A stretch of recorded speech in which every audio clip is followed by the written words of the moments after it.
Welcome in. I am Katrina Robinson. Thank you again for taking some time out to spend with me this evening. And this is my masterclass on how you can 10x your income with co-living.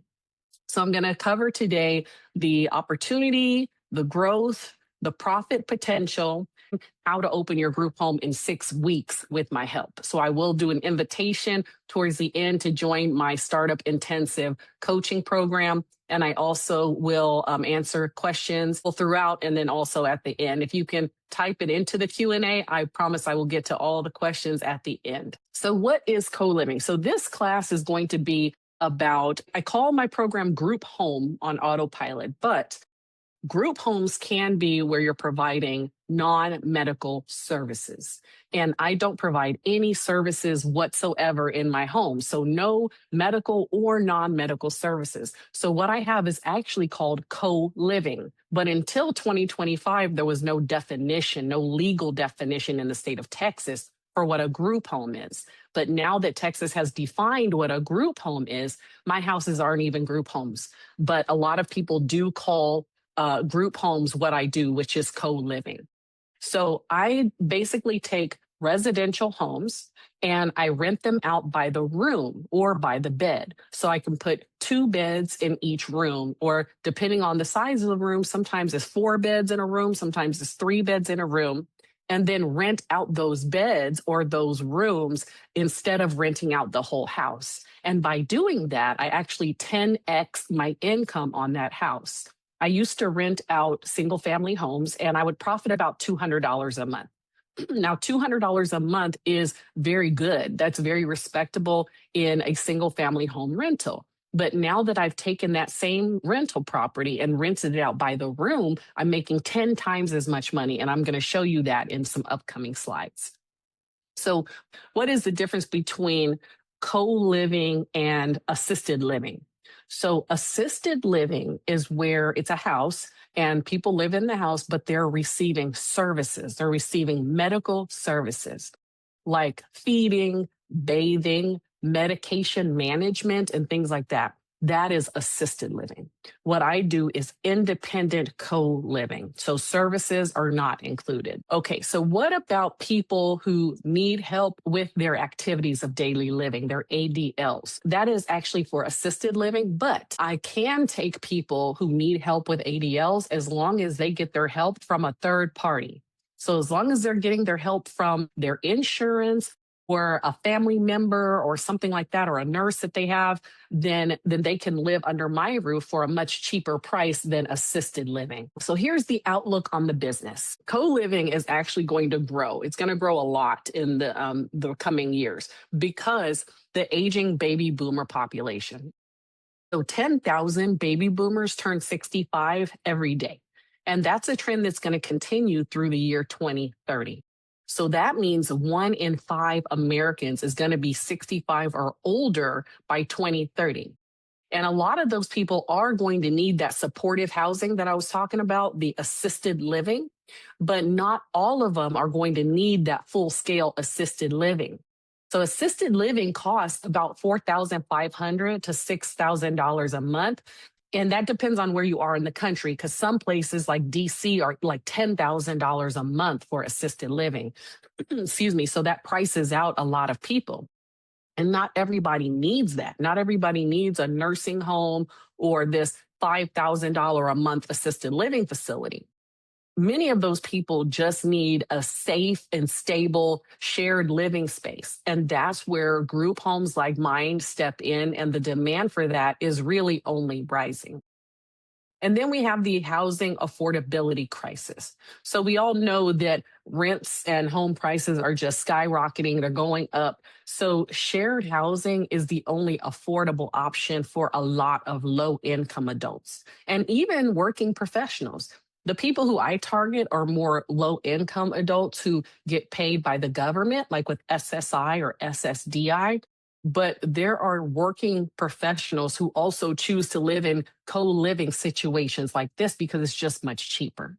And they can live in a really nice house, but not pay as much money because they're renting a room in that really nice house and that really nice location. So here's another statistic. 55% of low income renters spend more than 30% of their income on their housing. So shared housing isn't just about us making more money, it's also solving this real life housing crisis, this housing problem. Cities need this model. So that's why this is an opportunity for us, especially if you're on this call and you already have property. This is an opportunity for you to pivot, and instead of just renting out the property as a single family home traditionally, like you've been doing, instead you can pivot and rent out each room or rent out beds in the room. And you are taxing your income, but you're also helping other people. And that's what I love about this model. I actually started out wanting to go into assisted living because assisted living, I love old people, but assisted living is also, that's where the money is. There's a lot of money in assisted living. But because of some personal issues I had with my family, I wasn't able to go into assisted living because of the overhead. I would have to be paying for a nurse and a cook and staff and all of that. So I just didn't want to take the risk. So I ended up pivoting to this independent living. And I started stacking the money from my first house and bought the second house. Started stacking the money from the second house and bought the third house. And I just fell in love with this model because I love the people that I house. I love helping people, and I really love the income. And also, I wanted something that I could do on the side of my full-time job. I've worked in the government for a long time, and I spent a lot of time at work. So I wanted something that wasn't going to take up all of my time. And that's where this housing model comes in. Number 3, the decline in private room supply. So new construction favors luxury homes and large single family homes and not affordable shared housing. So that's why we need to take the houses that already exist and turn those into affordable shared housing for people. I actually went to a pad split presentation. If you don't know, pad split is like Airbnb, but it's for shared housing. So I went to a pad split demonstration here in Los Angeles, and they presented this statistic. They said that the housing supply that we need already exists. They said that there are 7.3 million affordable homes that could be created from just 1% of the current existing housing. And they said there are already 137 million spare bedrooms in the United States. The housing crisis can be solved, and we can be a part of that solution. So as private housing costs rise, room rentals and co-living, this offers a scalable solution. And landlords who make that pivot, who decide to take their house and then pivot and decide to rent it out by the room or by the bed, you can profit really big. And I'm going to show you that in a slide coming up.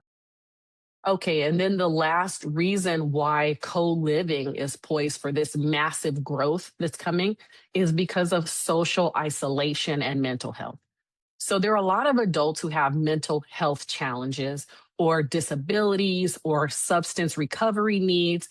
And those people often, they thrive in this type of housing because there's more structure, it's a shared environment, and they have a community. They have a community that's built in to the house. So they can't get into their own thoughts. They can't get into this depressive state because they're sharing the common areas. So there are a lot of people and a lot of demographics that benefit from this type of housing situation. So group homes give them that community that they need and not just a roof over their head. So the power in this model is both in the profit and in the purpose, because this model meets a real need for society. And another stat for you: 1 in 4 adults in the United States lives with a disability or a mental health condition. So when I talk about people with disabilities, I'm talking about people who can still take care of all of their activities of daily living, ADLs. They can still bathe themselves. They take their own medication. They can feed themselves and all these things. It's just that they might have a slight mental issue where they benefit from living in this situation because maybe their income isn't high enough for them to get their own place. Or maybe they just don't have the mental capacity to be able to pay their rent on time and a phone bill and water bill and electricity and the internet. They wouldn't be able to set that up on their own. And in my houses, it's all inclusive. So when they pay that one rate for their bed, that includes all of the utilities. It includes all the utilities. They just have to make one payment. And the way I have it set up, that payment can be on auto pay. So I help them, or my operations manager now helps them to set up auto pay so that I automatically get paid on the first of the month, and they can go on about their business, and their water is taken care of, their electric is taken care of, and their internet is taken care of. So they don't have to worry about all these other bills. So when you combine all of these things that are listed on this slide, the aging demographics, the housing shortages, the affordability issues, and shifting preferences, co-living and independent group homes are not just a trend, they are really the future. This is something that is going to grow. Just watch, mark my words. This is something that is going to grow. Okay, so let's go to the next slide. Why should you even listen to me? Hi, I'm Katrina Robinson. I have 3 co-living independent adult group homes in San Antonio, Texas. I actually live in Los Angeles, California. And so when I got into this model, people started asking me, people around me started asking, how are you doing this? How did you get into that? How are you running it from states away? And so I started telling people how I opened up my group home from afar. And I started sharing with people all of my processes. How do I run it? Where did I find my operations manager? What did I do before I had an operations manager? And how did I get all of these efficiencies in place? And it's really because I'm a nerd. I like to study productivity. I love productivity. I love efficiencies. I love to find the shortest way to get someplace. So I started documenting everything that I did to open my group home. And I started sharing that with people. So once people started asking me, I started documenting more and more. I started sharing, and then I just ended up packaging it up as a coaching program. Well, it was an online course. Then it was an online course with a coaching program.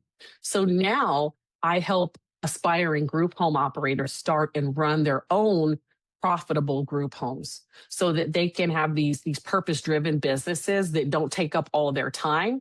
And I don't want them to get overwhelmed with the process. And so how did I start? 5 years ago, I was looking for something to do on the side. I was looking for something that would bring in a little extra income, but with the least amount of work. I really didn't want to do a whole lot of work. I've always been interested in real estate. I got my first house when I was 21. I was in the military. And so I've bought and sold a lot of houses. It was always because I was scared. That's why I would sell it. I was afraid that I wouldn't get a renter. And then at one point, I kept a house. I kept the house and I had a renter in there. And I was making my little $200 a month. And I was so happy with my $200 a month. And then I started thinking about assisted living, because with assisted living, you can make so much more money. So I started looking into assisted living. And I actually took the Texas Assisted Living Manager course, the Certified Assisted Living Manager course, CALM. I took that course and I actually found an existing assisted living that I was going to buy. And I was this close to, I actually was under contract, but I was still in the grace period of the contract when my sister passed away. And when my sister passed away, I got custody of her 2 children. And I had never been a mother before. And it was overwhelming. The whole situation was overwhelming. And I didn't need the extra stress of also having people on payroll and these elderly people under my care, states away. I just didn't want to do it. So I pulled out during the grace period of that contract. And that really it was painful. It hurt me because I really saw myself going into this assisted living. So anyhow, fast forward, a friend of mine who I met in assisted living training asked me, why don't you just go into independent living? Now, I had never heard of that. I had never heard of independent living. And she said it's unlicensed. So immediately I'm like, unlicensed, that sounds illegal to me. That sounds illegal. I'm not getting into that. But it turns out unlicensed just means you don't need a license because you're not providing any care that requires a license. So once I did all my research, I was like, you know what? I'm going to go into this. I'm going to try it. So I bought a property in San Antonio and it was very run down. It was like it was raining inside the property. There was mold. The foundation was messed up. So I had to cash out my retire. I didn't have to. I wanted to. I wanted to bet on myself. I wanted to bet on myself. And so I cashed out my retirement. Now, people around me were saying, friends, you never do that. You never cash out your retirement. I can't believe you're doing that, blah, blah, blah, blah, blah. So I stopped telling people. I stopped telling people what I was going to do. I did this renovation on this house. It was a complete fixer-upper, but it was huge. The house was huge. It was 7 rooms, and 2 of the rooms were double size. So I fixed up this house, and I put 2 beds in each room. 2 of the rooms have 4 beds in them. So anyway, all that math, it was 15 beds total. And I filled those beds pretty quickly and I charged $560 per bed. So $560 per bed.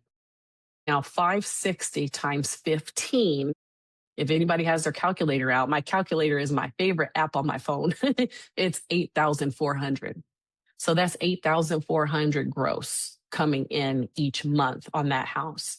And then when you take away all of the expenses that I had, I was profiting. Now, mind you, I was used to profiting $200 on single family rentals.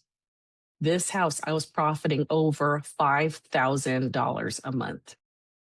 And I was like, you know what? I'm never going back. I'm going to do this, either this or assisted living. I'm not going to have just a regular old single family house. Plus, I was helping people. My phone was ringing off the hook like, hey, do you have a bed? Do you have a bed for this person? Do you have a bed for that person? Because of all the marketing that I did up front with reaching out to caseworkers and social workers and just all the things that are in my coaching program that I'm going to tell you about. I did so much marketing and also did an open house event, filled all my beds and was profiting more than $5,000 a month.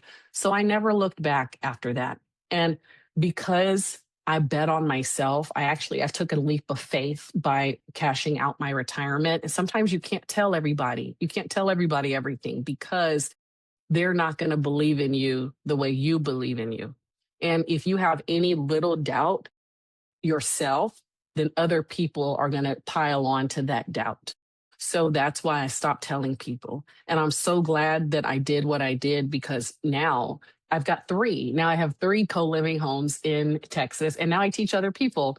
So betting on myself gave me the confidence that I needed. That's what really gave me the confidence. I just had to do it scared. And that's what I did. I cashed out my retirement and I bought the house. I fixed it up and the rest is history. Okay, now let's get into the profit potential.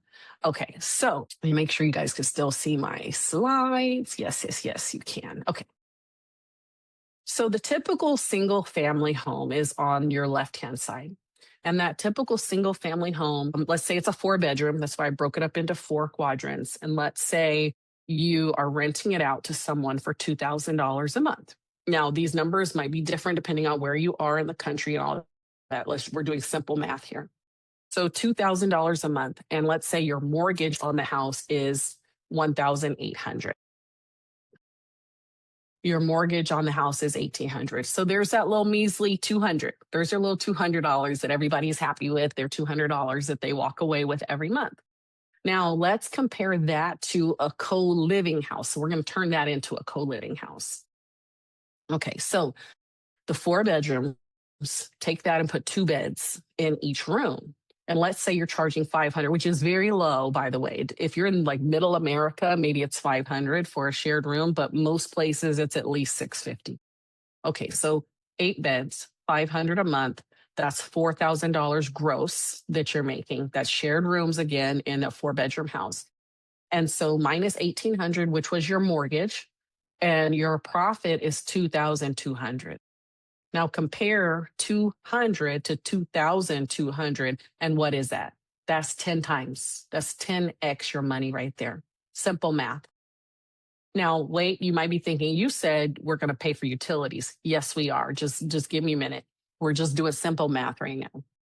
Okay, now instead of charging 500, let's say you're charging 600 a month, which is more reasonable. It's more like 650 and up, usually in most areas of the country.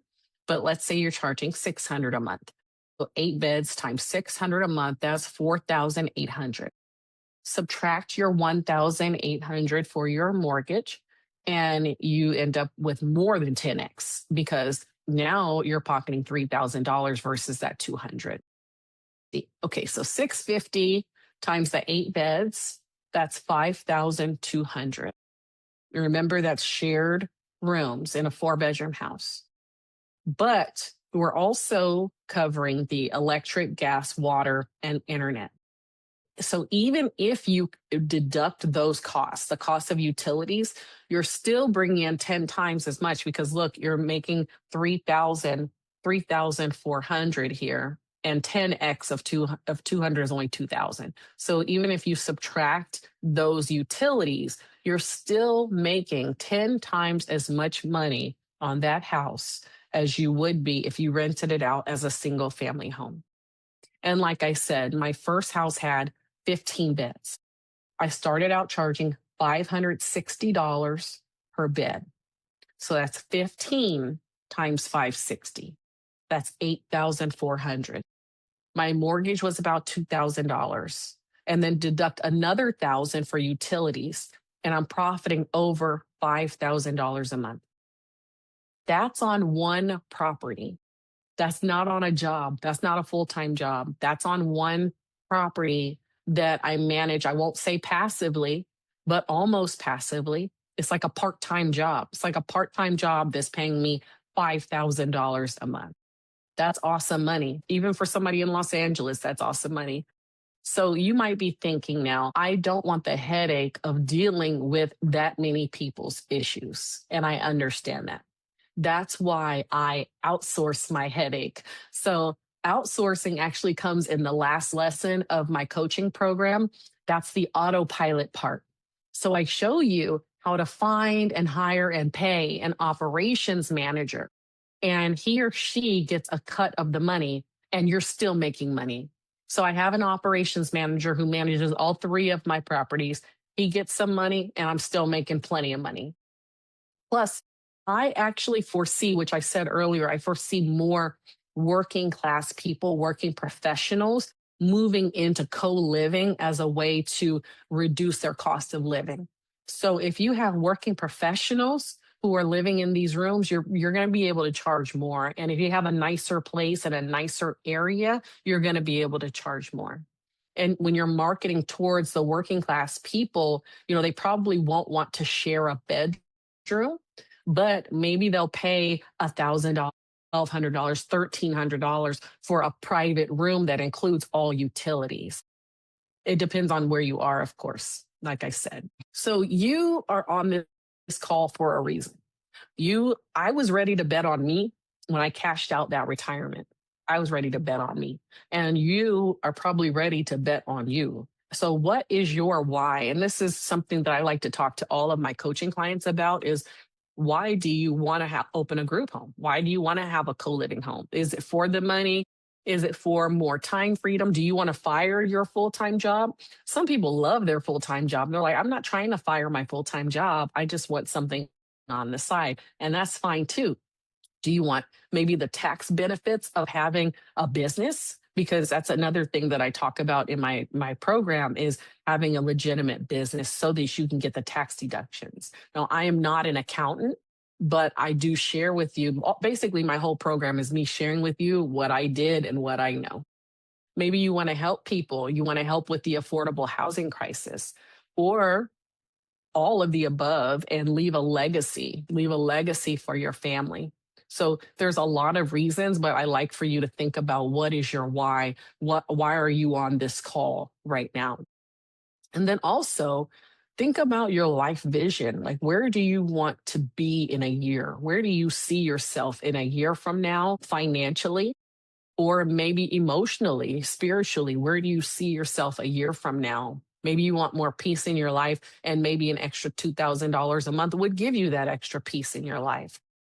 How would an extra $2,000 a month affect you and your family? How would that change your life? That's what I want you to think about. And once you learn how to do this business, it's something that you can scale. So once you go through all the hard knocks of opening your very first house and going through all the modules and learning how to do everything, once you open that first house and you fill all the beds, you're going to be like, okay, I'm ready for the second house. And then it'll be boom, boom, boom. And then ready for the third house. It goes like this. That first house is like, okay, I got to learn this thing. I got to learn what to look for, what the issues are, blah, blah, blah. And then you start making connections in your neighborhood, in your city, and then you're able to open another one and another one. Let's go. Here's what you came for. This right here is my proven system. This is how you can open and operate a profitable group home or co-living home in 6 steps. And how do I know this works? Because I have used this exact model to open my 3 group homes. And I'm about to show you my client, Kenya. She signed the lease on her. By the way, let me back up. I kept talking about mortgage, mortgage, mortgage. You do not have to own a house to do this business. Most of my coaching clients rent. Most of them rent a property and do this business. I don't know if you saw on my YouTube channel, I was interviewed by this guy, Terrence Garcia. He has, it was either 8 or 15, I can't remember. I think he has 8 of these group homes in Florida where he lives. He does not own one of them. He doesn't own one of the properties. I happen to own all 3 of my houses, but you don't have to own the house. You can do this business by renting a house and still make that money, still make that $2,000 a month. Okay, so I'm going to show you on the next slide my client, Kenya. You can take a screenshot of this if you want to. These are the steps. These are the 6 steps, and I'm going to go into each one. So my client, Kenya, she signed the lease on her property during week 3 of my coaching program. My coaching program is 6 weeks. During week 3, she signed her lease on her property. Then she had her open house event during week 6 of my coaching program, which is the final week, week 6. And she filled, as a result of her open house event, she filled 5 of her 9 beds. Now all of her beds are full. So I'm going to show you a little video of Kenya right now. All right, so she does not own that house. That is a rental. Okay, let's go into step 1. So the first step is to get your mind right. The first step is you need positivity and determination and a CEO mindset. A CEO mindset is what's on this slide: strategic, decisive, growth oriented. It's about using a calendar and setting aside 10 to 20 hours per week for the first 6 weeks to get your property open and operating, because there are a lot of to-dos, and I give you all of your action items in the coaching program. So set aside 10 to 20 hours a week. And then also you're going to be doing some market research, which I'm going to talk about next. But it's about using your calendar, outsourcing the things that you don't want to do or that you don't need to do on your own, because there are professionals out there who can do it much faster and for much cheaper. And being obsessed with your win, whatever your win is, it's being obsessed with it and thinking, who can do that for me? And how can I pay for a shortcut? So when you look at your list of things to do, I want you to look at, okay, do I need to do that or can somebody else do that? That's what the mindset work is. And it's also identifying your why. Like, why do you want to open up a group home? And then your vision for your life. Where do you see yourself in 1 year, 3 year, 5 years? We do all of that work. Uh-oh. You make sure you guys are still there. My thing blinked out. Okay. It's about, module 1 is about systems. it's about not reinventing the wheel. So with every task I do, especially if it's something I don't want to do, I ask myself, like, how can I never do that again? Or how can I make it easier for myself for the next time? That's the CEO mindset. Okay. And then step two, this is the setting up the business. So market research, the legal aspects, tracking expenses and your head count or census and your business plan. When you do your market research, I want you to research two things. With market research, you need to research the cost of properties in your area. So whether you're renting or buying, find out how much is a 4-bedroom and above house to rent or to buy, depending on what route you want to take. Do you want to buy it or do you want to rent it? So the cost of properties in the area and the cost of a bed in the area. So a cost of how much are people charging to rent a bed for the month in a shared room or a private room. So those are the two areas of market research you're going to do. Cost of properties in the area and the cost of a bed in the area. And then for the other business stuff, the legal, you actually do not have to set up an LLC. You're essentially just a landlord because you're not providing any services. You're not providing any medical or non-medical services. Sometimes people ask me, what is non-medical? Non-medical service might be you're providing food or transportation. You're not providing any of that. I'm not providing any of that. So you're just a landlord. You're providing housing. It just happens to be shared housing. But when you do set up an LLC, when you do set up your business, now you are legit and now you can take advantage of business tax breaks. So you don't have to go legit, but I want you to. I recommend you go legit and have an LLC because now you can take advantage of all the business tax breaks. And you can get a lawyer to do that for you. I've seen ads on YouTube all the time about different companies that will set up your LLC for you, like LegalZoom, or I think there's one called Taylor Brands, and there's another one called Busy, I think. I've never used those, but I've seen ads for them. So you can get yourself a lawyer or a company to set that up for you. And that's paying for a shortcut. That's part of that CEO mindset. The biggest tax breaks and deductions are not for employees. They have never been for employees. They're for business owners. In fact, that big, beautiful bill, you guys remember that big, beautiful bill that was on the news? That made even more opportunities for business owners to save on taxes. When you set up your business the right way, you can write off your computer, your phone, your home office, your internet, even business travel. When I travel from Los Angeles to San Antonio to check on my houses, that entire trip is a tax deduction. Now, I would have been going to San Antonio anyway because my parents live in San Antonio, but that whole trip is a tax deduction. Now, remember, I am not an accountant. I'm just telling you what I've learned from my accountant because I did get an accountant when I set up my business. Another thing you can do with an actual LLC when you go legit, you can deduct expenses that you're already paying for. For example, I have internet in my house. You have internet in your house. I would have internet in my house whether or not I was running a business from my laptop, but I'm running a business from my laptop.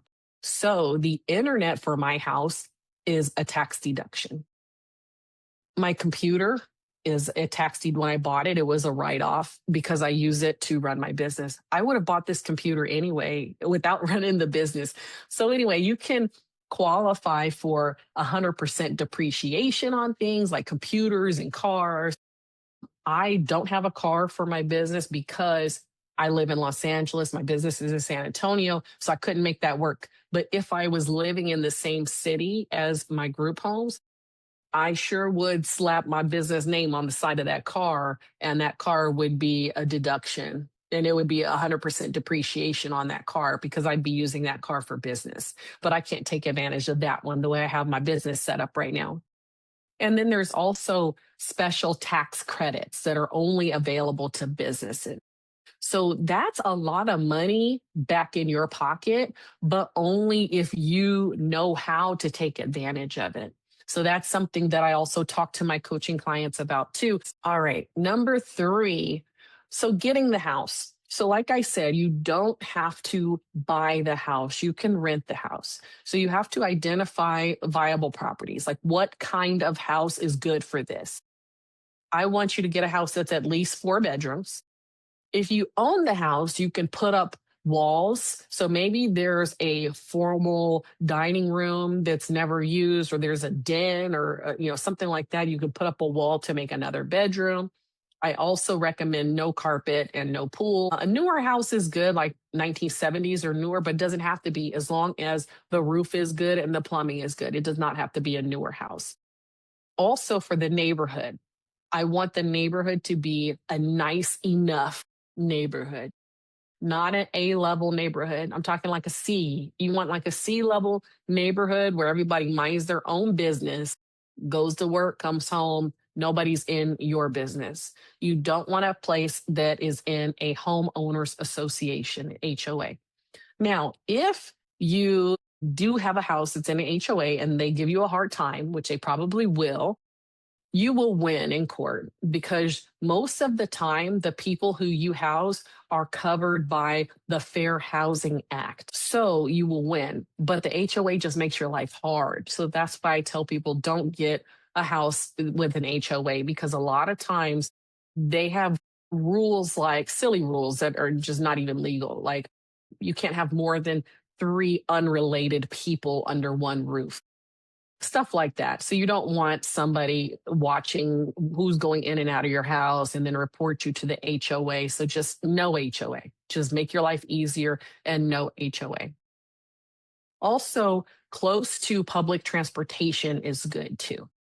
And depending on the demographics of your residents, you might make sure that you have enough parking for them. And if it's a house that you buy, make sure that you can maybe put in an extra parking pad, like cement, for them to park. Now, my residents don't have cars because of the demographic who I house. They don't have cars. They take the bus. I think of the 28 beds that I have, I think 2 have cars. So it's not a problem for me. And there's plenty of street parking, and they can park in the driveway if there's a space available. But it depends on your demographic. But I do like to stay close to public transportation, whether or not you're housing people with cars. It's just always good. Okay. And I already said no HOA. And like I said, you can do this business in a rental. You do not have to buy a house. In my coaching program, I give you a script to send to landlords. So you'll contact landlords to get the house. And I also teach you how to set up the house once you get the house, like what furniture to get, what supplies to get, and all of that.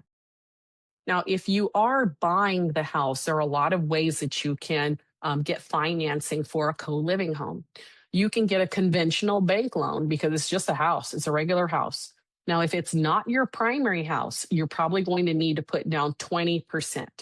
If it is your primary, you can put down 3% generally. Now, when I say primary, I mean you're going to live in one of the rooms and then rent out the others. And that's a good way to start this business too, especially if you're single. You can get a house, and that's house hacking. Get a house, live in one of the rooms. That way you can only put 3% down, or even 0% down. If you're like me and you're a veteran, you can put 0% down, live in one of the rooms, rent out the other rooms. A year later, move out of that house, rent out that room that you were in, buy you another house with 0% down or with 3% down, live in that room, rent it out, stack up your money. But anyway, that's another strategy. I'm going off on a tangent. That's house hacking. Okay, so conventional bank loan. There's also a VA loan, like I said. There's a DSCR loan. DSCR is the debt service coverage ratio. And that is the type of loan that measures the business's success or the property's cash flow in order to justify the loan.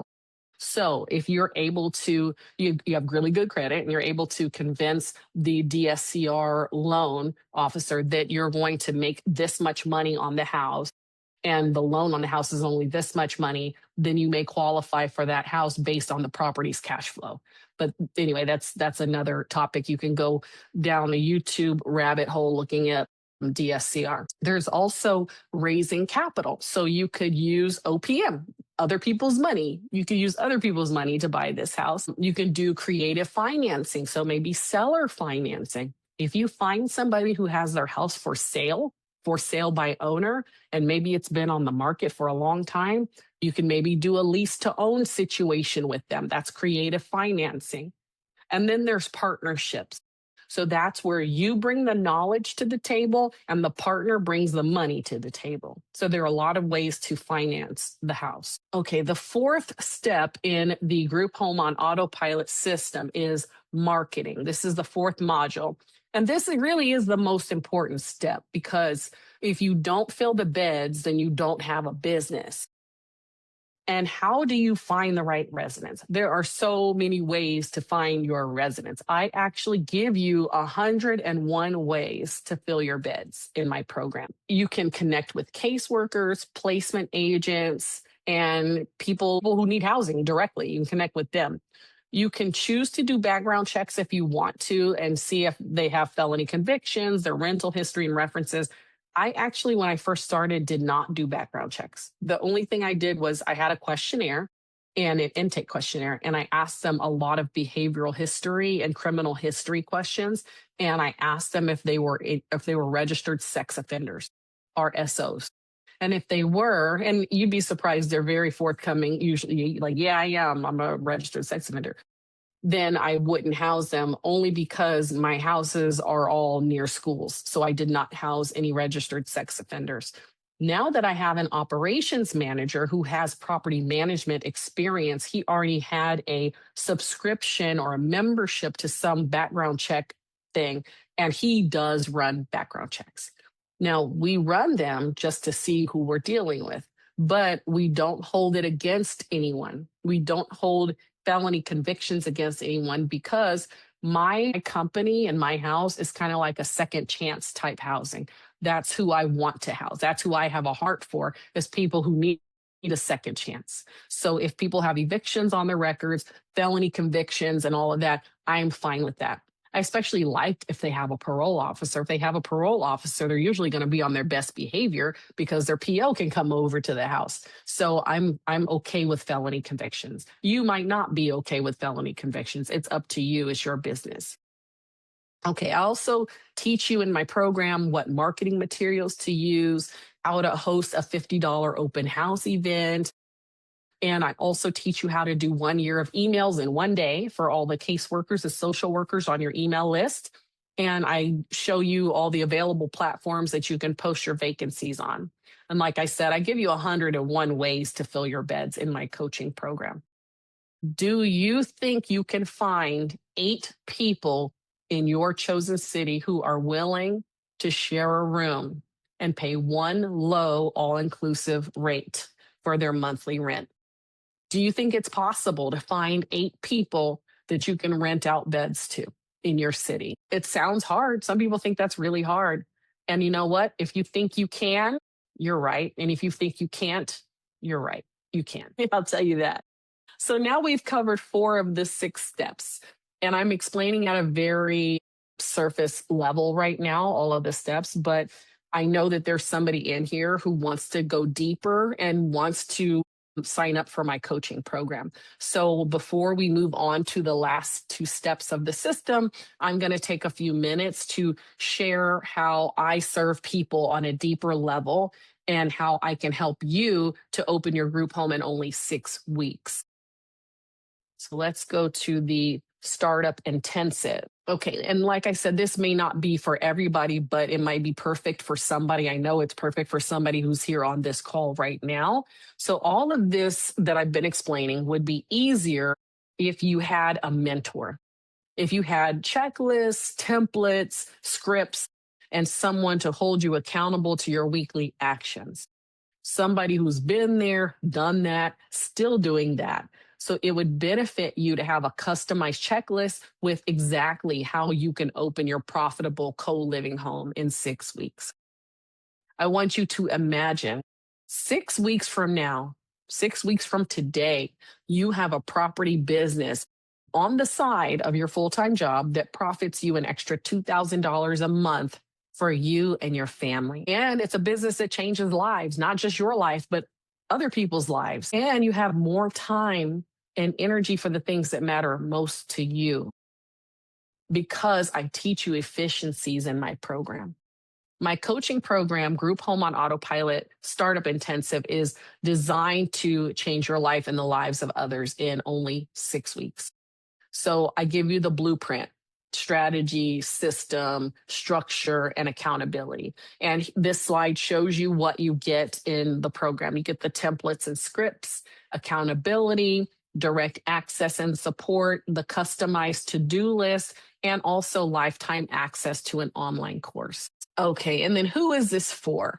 I won't read you the slide, but you basically it's if you've wanted to get into real estate, but maybe you didn't know where to start, or maybe you're already in real estate and you're making that measly little $200 a month. Maybe you want to maximize that. Okay, I have another stat for you. The American Society of Training and Development did a study. They said that if you write down your goal privately and you don't mention it to anybody, that you're not likely to reach your goal.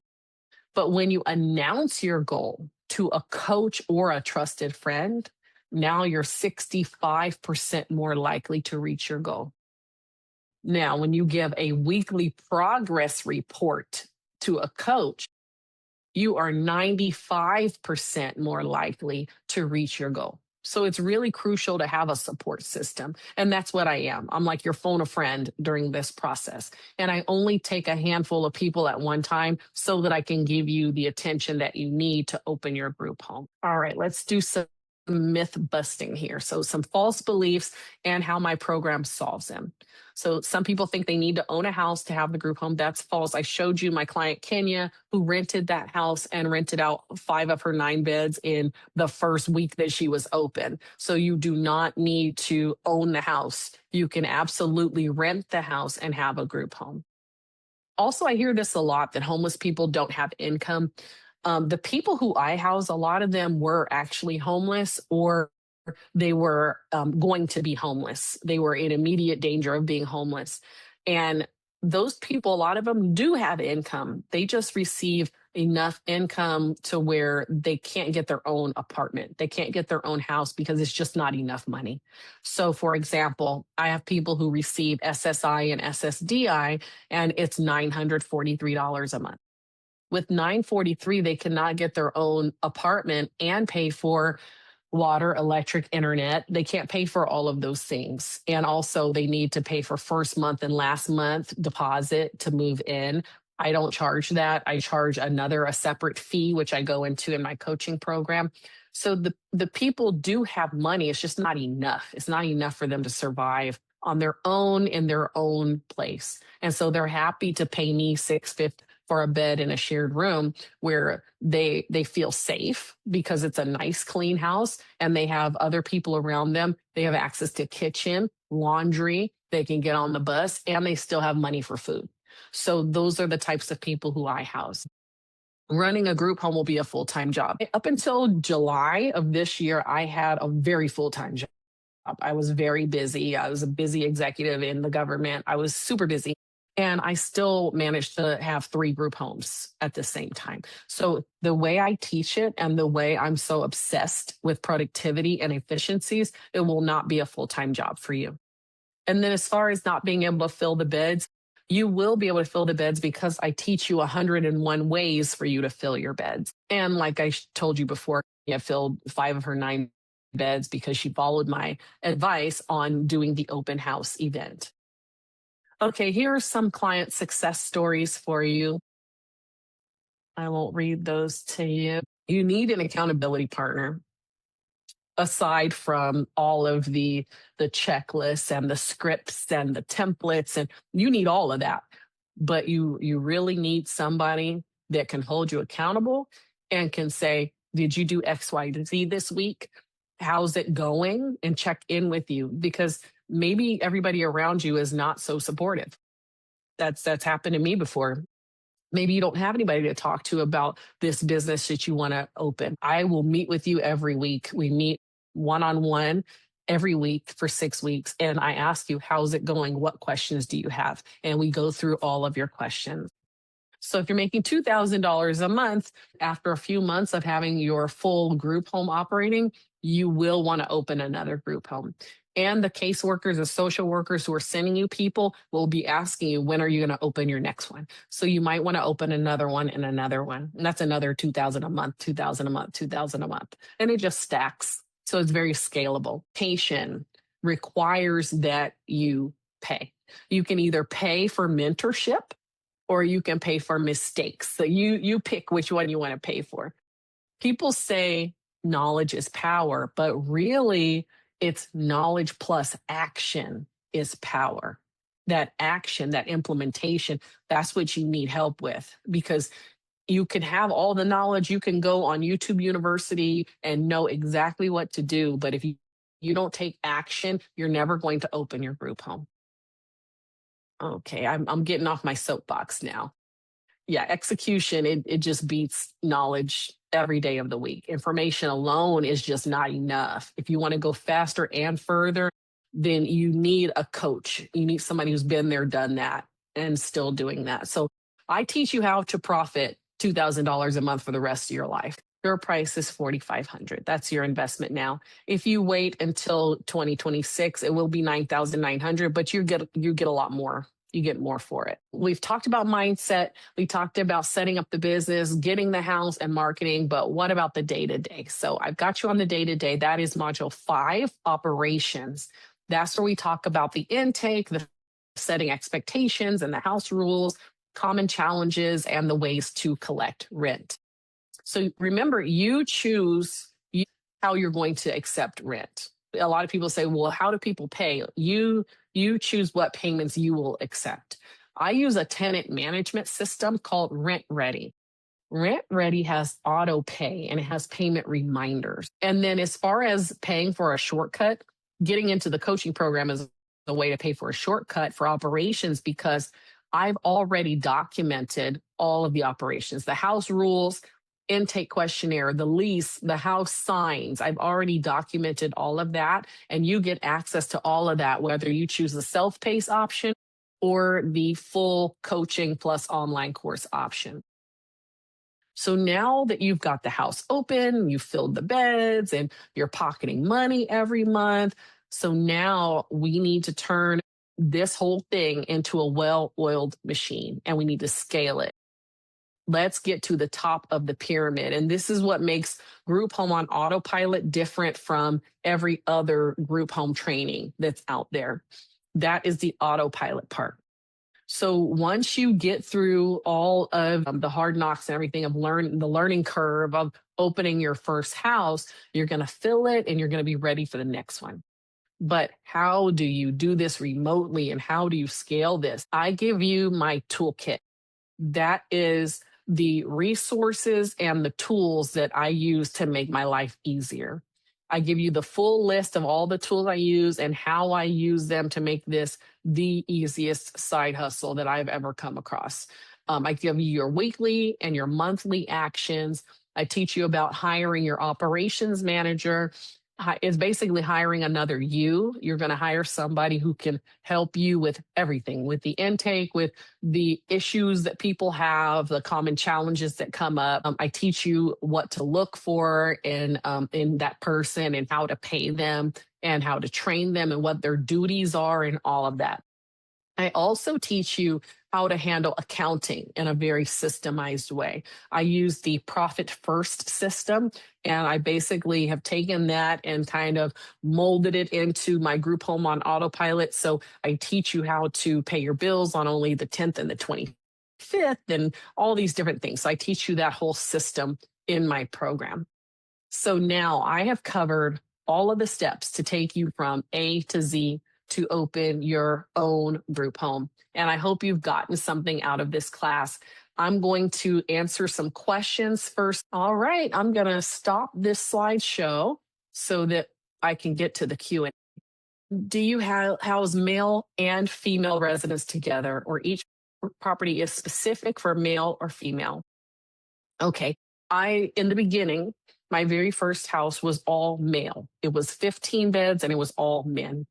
My second house, I had it was two properties on one lot actually. So there was the front house was all men, and then the back house was for women. But then I started getting people who were transitioning their gender and all that kind of stuff, and I ended up kind of with a mix. Now it's all mixed up. The second house is all mixed up. I have men in the back, men in the front, women in the front, back. It just depends on who's going to get along with who.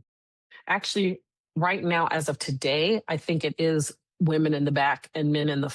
No, I have a woman in the front too.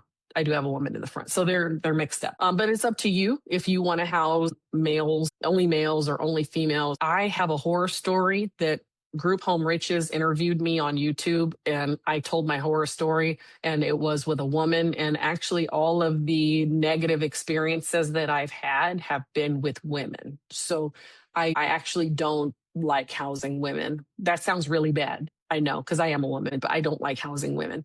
I do have women right now, but I prefer not to house women.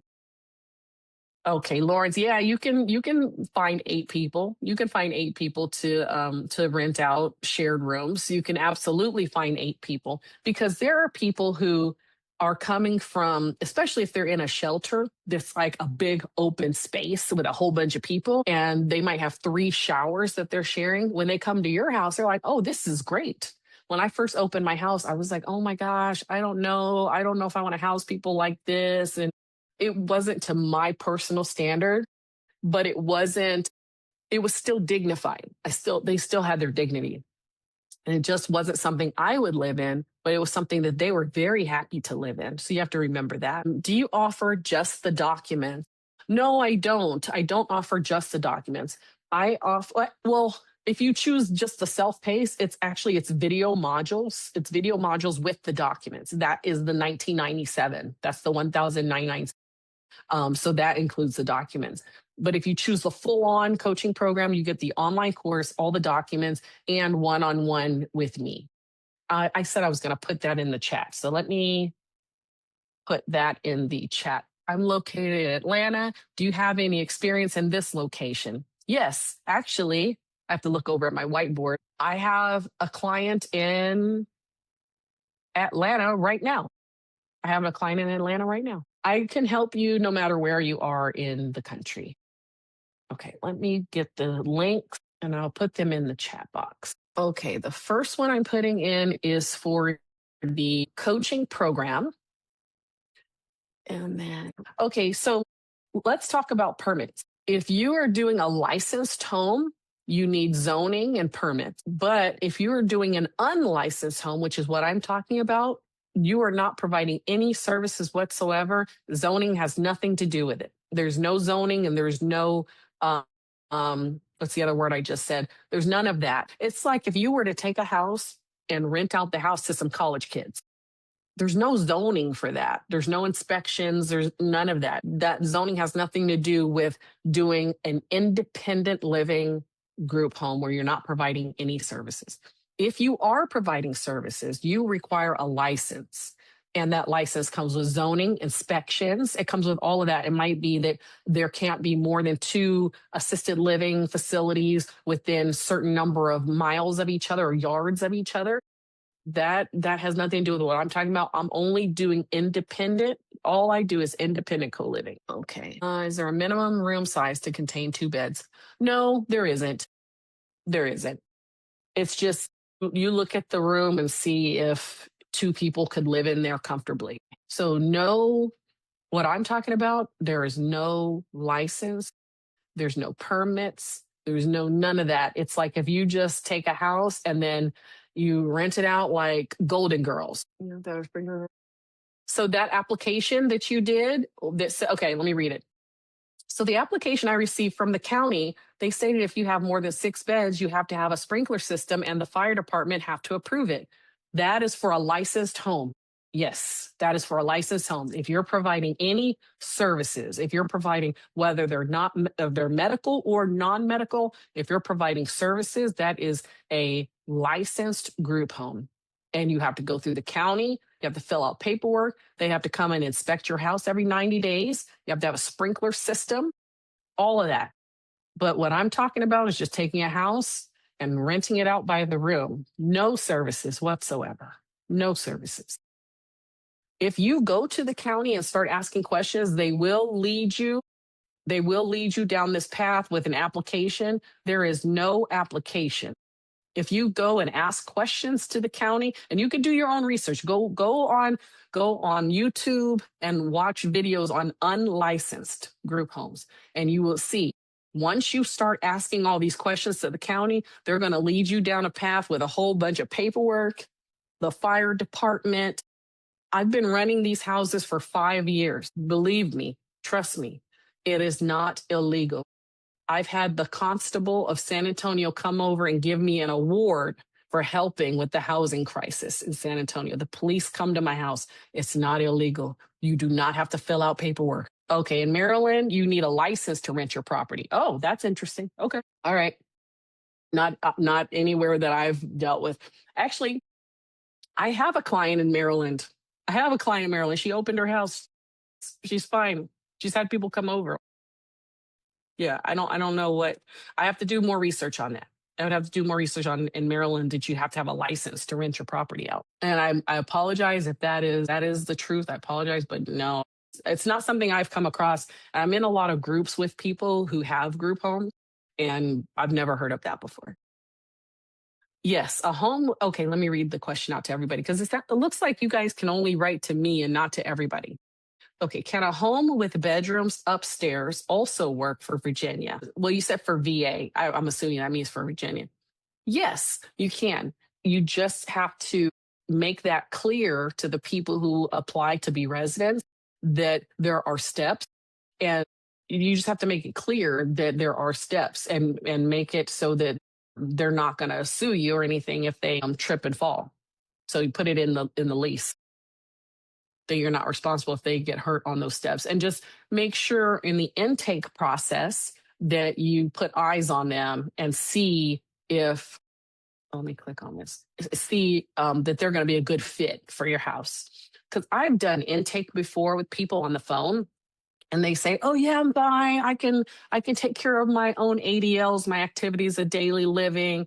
And then they move in and they clearly cannot. And so you need to, especially if they're in the hospital, I like my operations manager to go to the hospital and do intake that way and look at them and see if they actually are a good fit for my house before they move into my house. Oh, you're welcome. It was my pleasure to serve. It says, "Thank you for your service. My hubby served as well." I had fun. I had fun until I didn't. I had fun until I went to Iraq. All right. Any other questions? Let me put in the chat how you can make a meeting with me. Like, if you want to just have a chat with me. So this basically was the sales call. This was the strategy call that I usually have with people. But if you would like to just meet privately, just one-on-one for free, go ahead and book a call with me, and then we can talk more about your particular situation. Now, I like to only take like a handful. Like I said, I take a handful of people at one time. And I always look over here because I have a whiteboard over here, and I have one slot left. I have one slot left, but I do have somebody that's about to finish the program. So then I'll have two slots left. Okay, this one says, "I'm interested in renovating a property. Can you give me some watch outs?" Oh, I had such a hard time. What I did was crazy, like in taking out my retirement to renovate the house was already crazy. But then to renovate a house for the very first time, I had bought a lot of houses and sold a lot of houses, but I had never renovated a house before. And then to renovate the house from afar, I really messed up. There were a lot of things that went wrong. First of all, if they tell you that something's going to take a certain amount of time, double that time. And then also the people who I was working with, and I've heard these stories with a lot of people, but it's always like scope creep. Everything was creeping up. They say, "Oh, it's going to cost this much." And it's like, "Oh, we ran into this. It's going to cost this much. We ran into that. It's going to cost this much." It was always something else. So make sure you have extra money set aside to pay for all of these additional things that might come up. Because like once they start digging or once they remove something, they might run into something else that's a problem. I know that was really vague. I hope that helped. All right. Any other questions? I really appreciate your time tonight. Thank you all for joining. And if you want to book a call with me, please use the link that I put, the Calendly link that I put in the chat. And also, if you'd like to just go ahead and do the online course, that one's the 1997. You can do that at any time. That's self-paced. What the one slot that I was talking about I have is for coaching. If you want the one-on-one coaching and you are serious about opening your group home in 6 weeks, go ahead and sign up for the coaching or book a call with me because I have one slot available right now for coaching. That's why I'm doing this Zoom this week, next week, and the following week. And starting in 2026, the master classes will be less often. I just started it. So let me give you all the invitation. Oh, good. Okay. I'm going to invite you guys to join the school group. And feel free to post in the school group, send me messages in the school group.